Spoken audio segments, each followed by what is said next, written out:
Delimitation విషయంలో మోదీ ప్రభుత్వంపై విపక్షాలు తప్పుడు ప్రచారం చేస్తున్నాయని కేంద్ర మంత్రి కిషన్ రెడ్డి మండిపడ్డారు. దక్షిణ భారతదేశానికి ఎక్కడ అన్యాయం జరగదని స్పష్టం చేశారు. దక్షిణ భారత అభివృద్ధికి మోదీ ప్రభుత్వం కృషి చేస్తోందన్నారు. తమిళనాడు సీఎం స్టాలిన్ కు దురద పుడితే తెలంగాణ సీఎం రేవంత్ రెడ్డి, మాజీ మంత్రి కేటీఆర్ వెళ్లి గోకుతున్నారని విమర్శించారు. డిలిమిటేషన్ పై ఎలాంటి నిర్ణయం తీసుకోకముందే విపక్షాల నేతలు లేనిపోని హడావుడి చేస్తున్నారని మండిపడ్డారు. తమ స్వార్థ రాజకీయాల కోసం కేంద్ర ప్రభుత్వం మీద బురద జల్లుతున్నారని కిషన్ రెడ్డి ఫైర్ అయ్యారు. అన్ని ప్రాంతాలకు ప్రధాని మోదీ న్యాయం చేస్తారన్నారు ఎంపీ డాక్టర్ లక్ష్మణ్. ముషీరాబాద్ నియోజకవర్గంలో రాజ్యసభ ఎంపీ డాక్టర్ లక్ష్మణ్ స్థానిక ఎమ్మెల్యే బుట్టా గోపాల్తో కలిసి పలు అభివృద్ధి పనులకు కేంద్ర మంత్రి కిషన్ రెడ్డి శంకుస్థాపన చేశారు.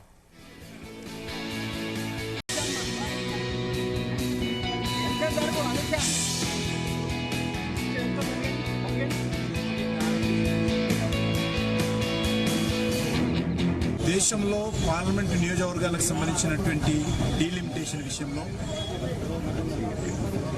దక్షిణ భారతదేశానికి అన్యాయం జరుగుతుందనేటువంటి ఒక తప్పుడు ప్రచారం ఈరోజు కాంగ్రెస్ పార్టీ కానీ, టీఆర్ఎస్ పార్టీ కానీ, డిఎంకే పార్టీ కానీ చేపడతా ఉంది. దక్షిణ భారత ప్రజల విషయంలో ఈ పార్టీల కంటే ఎక్కువ కమిట్మెంటు మరి ఈరోజు నరేంద్ర మోడీ గారికి ఉన్నది. మాకు వీళ్ళు ఏమీ పాఠాలు చెప్పాల్సిన అవసరం లేదు. దక్షిణ భారత అభివృద్ధి ఆ రకంగా దేశంలోని అన్ని వర్గాలకు, అన్ని ప్రాంతాల ప్రజలకు సమన్యాయం చేస్తున్నది ఈరోజు నరేంద్ర మోడీ గారి నేతృత్వంలోని బీజేపీ ప్రభుత్వం. ఈరోజు కాంగ్రెస్ పార్టీ, బీఆర్ఎస్ పార్టీ అంట కాగుతూ ముఖ్యమంత్రి గారు కేటీఆర్ మరి పొలోమంటూ మరి ఈరోజు చెన్నైకి మీటింగ్ వెళ్లడం జరిగింది భారతీయ జనతా పార్టీ వ్యతిరేకంగా.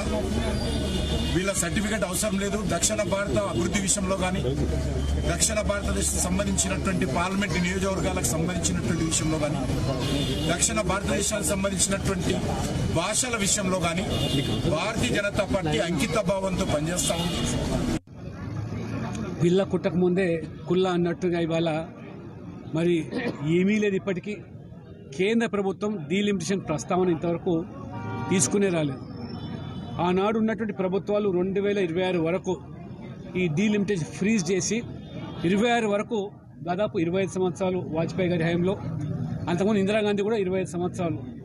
మరి ఈ యొక్క పునర్విభజన జనాభా మరి దక్షిణ ఉత్తరాది మధ్యన వ్యత్యాసం ఉంది కాబట్టి అది సర్దిద్దే వరకు 26 వరకు ఈ పునర్విభజన ఉండాలని స్పష్టం చేసినప్పటికీ ఏమీ లేకపోయినా ఇవాళ స్టాలిన్ అక్కడ ప్రభుత్వము మొత్తం అక్కడ మద్యం కుంభకోణంలో కూరుకుపోయి అవినీతికి పాల్పడడం 10 సంవత్సరాలుగా ప్రజలు విసిగిపోయి మార్పు కోరుకుంటున్నారు.